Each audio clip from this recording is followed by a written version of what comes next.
Greetings. This is Mad Shad coming to you from an undisclosed location. So, what we're going to talk about today is Gray Man, situation awareness. Gray Man. What does that mean? You hear this term a lot, Gray Man. Being inconspicuous, being just blending in to your environment and to the people. A lot of this seems like a little like something that comes out of like a spy novel movie or something. Able to just walk into the crowd and disappear. Well, you got to think about, who are you? What do you project to the outside world? What can be gleamed by your regular everyday appearance in what you put out there? A lot of things come to mind. When you're profiling people and things of that nature, it's it's pretty easy to kind of look at somebody, especially if they got a lot of logos and identifying features on them, or their car, or their home. Gray Man is not just, I'm just going to walk into the crowd and disappear. It's what does your vehicle look like? What does your what do your neighbors think? What does your home say about you? Is there some type of do you have political stickers and signs and flags and banners hanging about your house or apartment? Do you have that little sticker that says that identifies that you might have a pew pew in your home or in your car? Are you wearing tactical gear? Are you wearing the the FUD vest? We've all seen those guys. They got the vest on, and we all know that they're not fishing. Okay, they're carrying large caliber weapons, and they're hiding it. So printing, is somebody printing? I always look for that, and go from there. So think about that.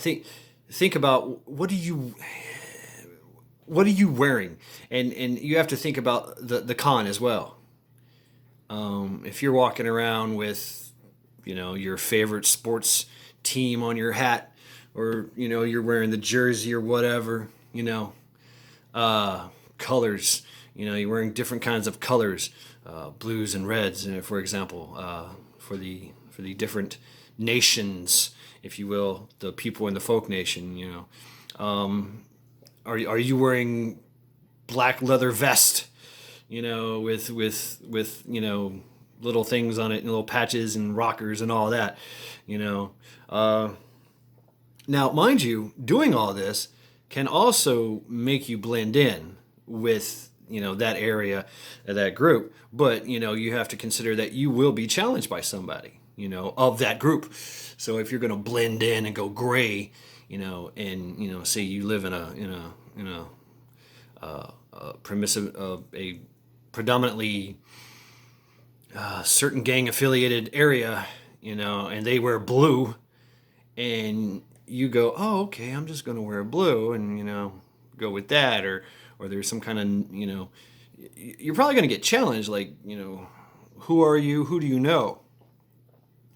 And why are you wearing that? So that might be that might be something that actually starts the conversation and gets the eyes looking at you. A lot of gangs, gang affiliations, they go with they got their flying colors, that they fly, the blues and the reds, and then maybe if they want to be somewhat discreet, they'll wear a number, or something of that nature, a little saying or something. But or they'll go neutral, blacks and whites, grays and browns, So that's their way of going gray and being able to move freely between two disputed areas. So, what kind of tattoos do you have? Do you have tattoos that identify you as some kind of 3%er, military, gang affiliated? Does your tattoos tell a story? Most do. Most people get tattoos because, well, they just like tattoos. It's nowadays everybody's got a tattoo. Back in the day, you got a tattoo for a reason. You were part of that underground, that rebellious society, or you were part of the military or a gang or something, your local pipe fitting chapter, whatever. But it was usually something specific, that had meaning that moved on from there, and it's very interesting to look at tattoos. I remember when we were studying, all this stuff, in the corrections, you got to learn all the little signs, just simple things, like a crown or a trident. What does that mean? And numbers. I got really interested into the Russian tattoos, the Russian prison tattoos. Because I like the artwork. I am an artist. I like to dabble in some art when I get creative. When I feel the need to get creative, when my mind allows me to go there.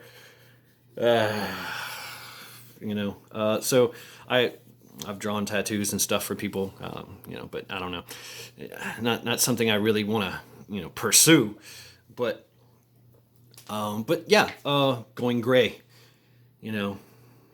if, are you going to stand out? And how are you going to stand out? Because you are going to stand out. Look at your stature. How big are you? How tall are you? How fat are you? How skinny are you? How small are you?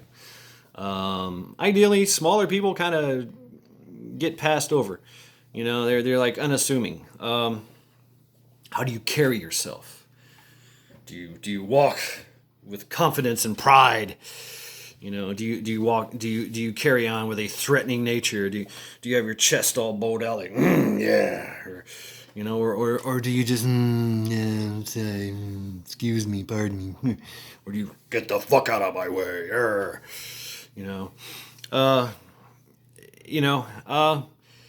It's kind of an in between. Do you make eye contact? How long do you keep eye contact? That's another thing as well. You don't want to just stare at people into the eyes, with these glaring eyes. Like, sometimes you do. If you're challenged or threatened, you just, you don't want to get to that point where they're challenging you. You want them to, because they're gonna read you. Like, this motherfucker got, what's he wearing? They might think you're an undercover cop because you're not showing anything. That's another thing. Do you look like a cop? I've been accused of that. In the early days when I didn't have this beard. Like just because of my mannerisms and the way I carry myself, and I'm always, I'm always scanning and looking, and I've been profiled in airports before, and questioned. They're like, "What's your deal?" I'm like, What's your deal? Yeah, I'm looking for that I'm profiling it just like you are. And you're like, why?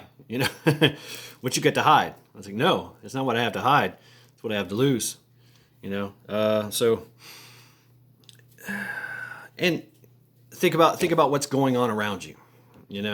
Look at the signs. Look at profile people. Just look at them. And like, yeah, look at their cars. When you go to Walmart's, when you go, oh shit, I said that word.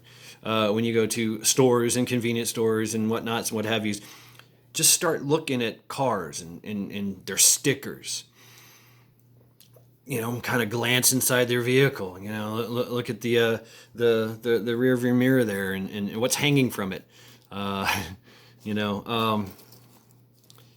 Is there little things that can tell you something about who's in there and who they are and what they do and what they have. I like profiling the vehicles that have they can tell you everything from where they went to college. You see that a lot. To where they work. I used to know some people that I worked at, place that I worked at, and the idea was that you had to have this lanyard with your ID and your entry. It was like an entry. You took your ID and you did like that, and you walked in. This was at a factory, so they had some kind of level of security. You walked around. You had to have this badge on at all times, and the badge also allowed you to open doors. Ding, by scanning. And you would also use it to scan to clock in and clock out. So these people, would hang it on their rearview mirror, and they would get in their car, drive to work, take it off the rearview mirror, put it around their neck, go to work, use it, and then once they got off of work, it went right back on the rearview mirror inside the car in full view of everyone, with their name, badge number, everything. If you know anything about pen testing, somebody can take a little reader and get close to it and clone that thing, and they're in. So, a lot of things to think about. Do you have any? Do you keep mail? Do you check your mail and just throw it on the front seat? Open all your information, for everyone to see. And so now they know who you are, where you are, what you do, everything. Oh, look, they've got cable, or they're behind on their insurance, and that this is their insurance company. It goes from there. Do you have a class of 98, tassel? And it's like, oh, okay, there's the school, there's where you came from, da da da da da. Are you military? Is there like some kind of military logo on your thing? That could also mean that it's possible that you have a gun, you have something in that vehicle they want. Do you have a gun sticker on your fucking car? That's a great one. I love that. That's awesome. Because that tells me there's probably a gun in that vehicle. Because unless you're concealed carry all the time, which not a lot of people do that. You should take it. You should be able to take your gun wherever you wish.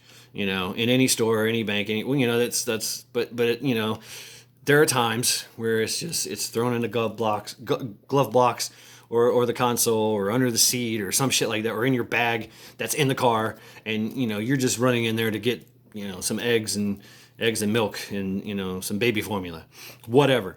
You just left everything in your vehicle, setting out with the sign that says, "I have a SIG," or "I've got a Glock," or something. And so there it is.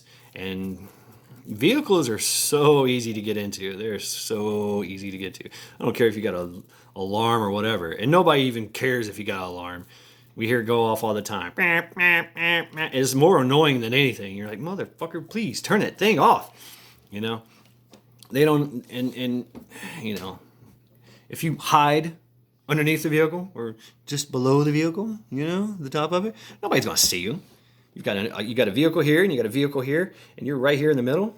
You just work your way off. Bust that windshield, grab what you want. They're going to do that. This is you got to think. You got to think like them. I'm not saying do this, but there might come a time when you have to. But you never always reserve the right. I'm not saying you should. But you got to think that way. You got to think what you got to pen test yourself, pen test your life, penetration test your life. What can be gleaned? What can be taken easily? What are the access points into your life? And what are your interests? What are your likes, your dislikes? You've got to kind of just I wouldn't say go homeless, and I wouldn't say go, fully freaking tactical. You know, um, I love seeing the guys that walk around with the boots and the 5.11 pants and the shirt, that has some kind of like, I've got them. I mean, I've got that stuff, and I might pick and choose, mix and match wherever if I'm going somewhere and I want to, present that message. I'm not worried about going gray. That's another thing. You don't have to live your life gray. You can live your life. You want to wear your favorite jersey with your favorite team. You want to wear your favorite little, fancy little shirt with a message on it. Fine, cool. You want to put a logo on your hat. Yeah, cool. But still have stuff that you can just, you know, you look like a worker. You look like, some downtrodden old man. And that's another thing is, and how are you going to, if you're challenged, if somebody sparks up a conversation because whatever they have some kind of they're eyeing you, they're trying to figure out what the fuck, how do you answer? Do you just, oh yeah, my name is this, or do you lie, or do you, I mean, I've I've done it all. I've done it all. I've just said, yeah, I'm just passing through. I work, I do this. I throw papers, or I clean bathrooms. So what, you want a job or something? Yeah. Don't ask me for money because I ain't got none. I work for a living. Yeah. No, I ain't got no cigarette. I don't smoke. I can't afford it. Shit like that. Or do you say, oh yeah, I'm whatever identifying markers you have, then you go there and then you strike up that conversation. But that's more information that they can glean and they can get at you. So, speak softly and carry a big stick. Yeah, I've seen people that carry sticks. They're usually limping around, and they're, it's like, okay, you got a stick. Well, what does that tell you? Well, okay, you look at the stick. They'll look at it's got little beads on it, it's got little carvings on it. You're like, oh, okay, this guy's esoteric, and he's in the shamanism or Native American, heritage. I look at him, oh, he's got black hair, or he's got, he's wearing like tribal stuff going on there. Okay, cool. He probably has a knife on him. Probably might have a gun on him. I knew this guy named Bear, and he was from the some tribe. I forget. I worked with him, and he was straight up Indian, all the way from the reservation. Indian, Native American.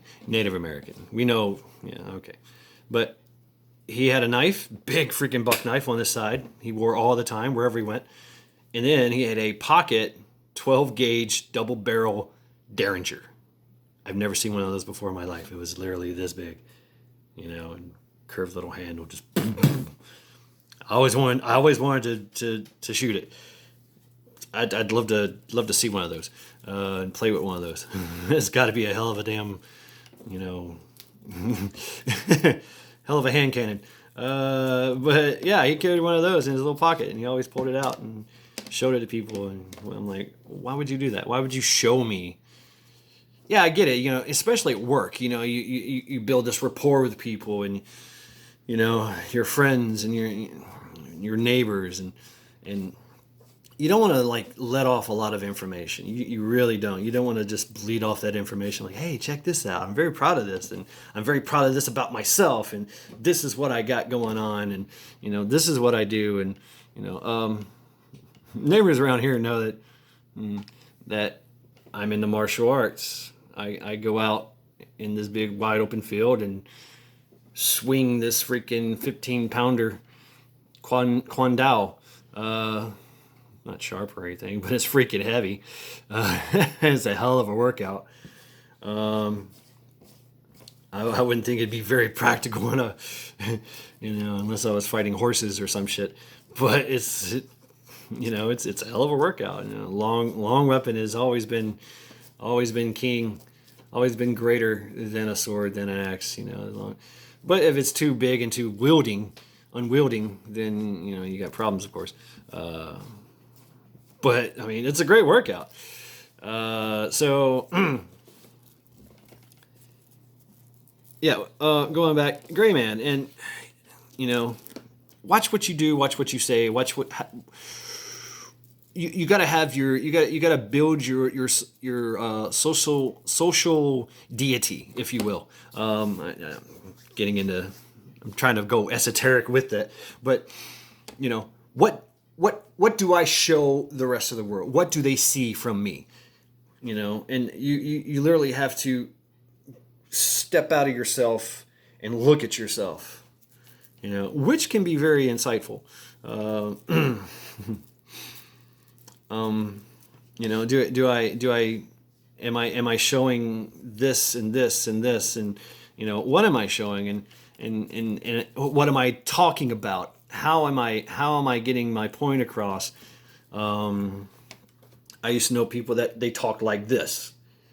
I'm going to tell you, that guy over there, I'm going to go over here. I need to go get some eggs, and I got to get some, you go over here and help me. They always talk like this, with the knife hands, like they're holding a gun or something.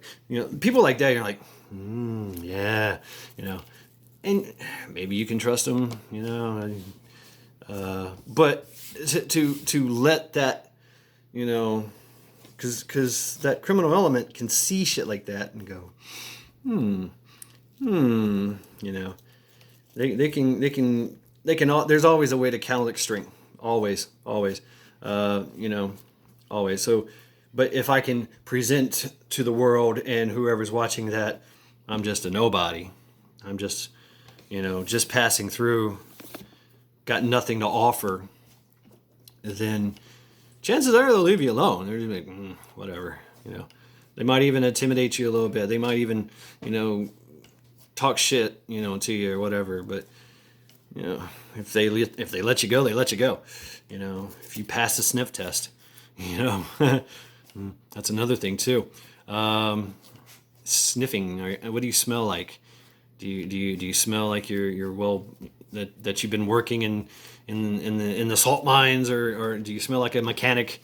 Do you smell like straight, butt crack ass, swamp ass, or do you smell like a fresh summer daisy, or do you got the Old Spice in the Axe spray on? These things matter too. Doesn't really matter actually, but people take into account that. Do you smell like cigarettes? Do you smell like alcohol? I've heard a lot of stories about like undercovers that they'll, like, before they go to work, that they'll just take a beer and just pour it all over themselves, let it dry, and then they fucking so they can conduct their whatever they're doing. But they look the part, they play the part, and you can't overdo it either. I can't go Gray Man and then have like this thing poking out the side. Like you see this printing. I call it printing. It's just like you usually see it on the side of the side, or or the back. That's printing. It's like, oh, that guy has a gun, or a pew pew, hidden away, concealed. Concealed is better than open carry, because open carry you're the first target. Running out of time here. Shit, 38 minutes. I'm at 24 minutes. Okay. Wrap it up here. Situational awareness. Look around you. What are the people doing? Are they gathering in groups, and are they looking at everyone? Are they talking to each other, looking at you? Are they talking to each other, looking that way? Are they, do they have their hands in their pockets? Do they have running shoes on? In the prison, we used to be able to tell if something was going to happen, because most people walked around with their little khaki shirt and pants that you get, and flip flops. comfy shoes, flip flops and Crocs, and they're just kind of like la la la la. I'm at the resort, but and they would go to usually things like Chow and Rec. Rec they would put on shoes, and if they were gonna play basketball or something, they had basketball shoes, whatever. But if they went to Chow and everybody's wearing running shoes, when normally they all wear flip flops, usually means something's going on. Something's about to happen. There's about to be something. You see people just kind of before it's kind of ingrained into us from a kid that before we do something wrong, we look at the authority figure just to make sure. Are they watching? Okay, good. I can do this. Boom. Am I going to get caught if I do this? So they might do that. They might, do it clandestinely. The cell phone. I like, I've seen that. They take the cell phone and they just walk by. Da, da, da, da, da, da. Yeah. I'll be there at 8:00. Yeah, I'm leaving right now. Yeah. Cell phone's off, dead. Or they're recording at the same time and they're recording you as they walk by so they can glean that information off of you, and dox you or whatever, but, what are they doing? Are they circling around? Do they see you and kind of scurry off and hide? Do they automatically check themselves to make sure that their gun is nice and secure, or whatever? Is their shank still in their pocket? Is that club still tied to their leg with some thread, or whatever? They would do that. They would tie it to their leg and walk straight-legged, or walk with a big old open gate walk like they're riding a horse. Things like that. Do the cliques bond together? Because they know something's about to happen. So boom. Usually they're all spread out and hanging out by themselves. Mixed in with the crowds. Do you see now? Do you see all groups coming together? You got your white folks over here, and they're all hanging out together, huddled in a mass. You got all your black folks over here, and they're huddled in a mass. You got your certain different gangs and sects all huddled in a mass, talking to each other, keeping secure, because it's strength in numbers, and they're providing security for each other. So, that's the thing. The word gets out that, something's about to happen, or they're looking for,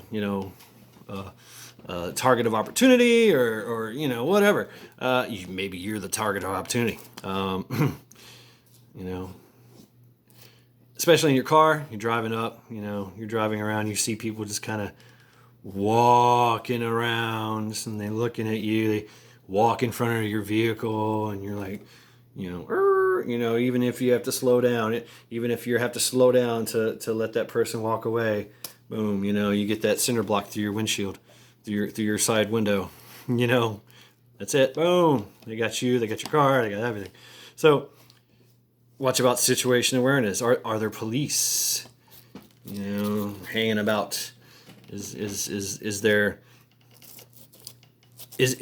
a place where, usually you go through and usually there's people playing, there's kids playing, there's people out, there's kids playing, they're having a, like your neighborhood, like my neighborhood, are they all hanging out?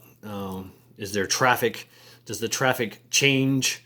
Is there, no longer anyone on the streets anymore?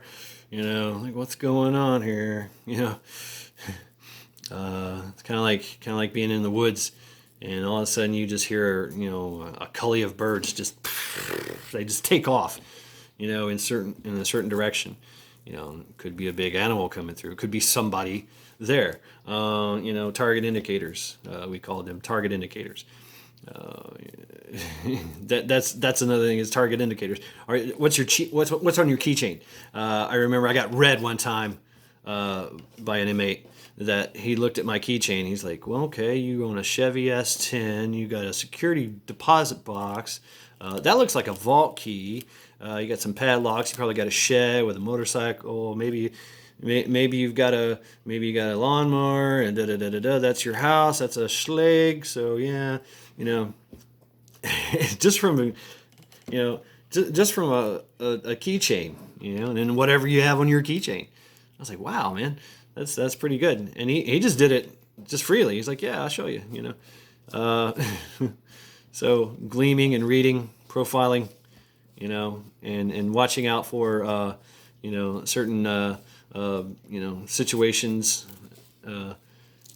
things that tell you that something's going to happen. Usually there's some kind of premise to it. If you can watch for it, if you can have that situation awareness, that it's more in real life and whatnot. It's harder to see that because you're preoccupied. You're thinking about this. You're thinking about that. You're thinking about feeding the kids and the dogs and da da da da da. In the prison, it's kind of you kind of see it. It kind of it rears its head, a little bit better. People try to hide it, and that tells you that they're trying to hide something. Why are they trying to hide something? Why? What's going on here? So things to think about. Gray man, profiling, situation awareness. Definitely things to think about, and things that you could work on. Look at yourself in your daily life and in what you do, and onto the things that I prescribed, that I talked about, and see what happens. See if you if the TV's on, people are going to watch it. You leave your doors and windows open during the night so everybody can see in, and watch you, watching TV, drinking that beer, and eating that steak and shrimp dinner or something, or whatever. So these are things to think about, things to ponder, and things to work on. So I'm going to leave it at that. This is Mad Shad signing.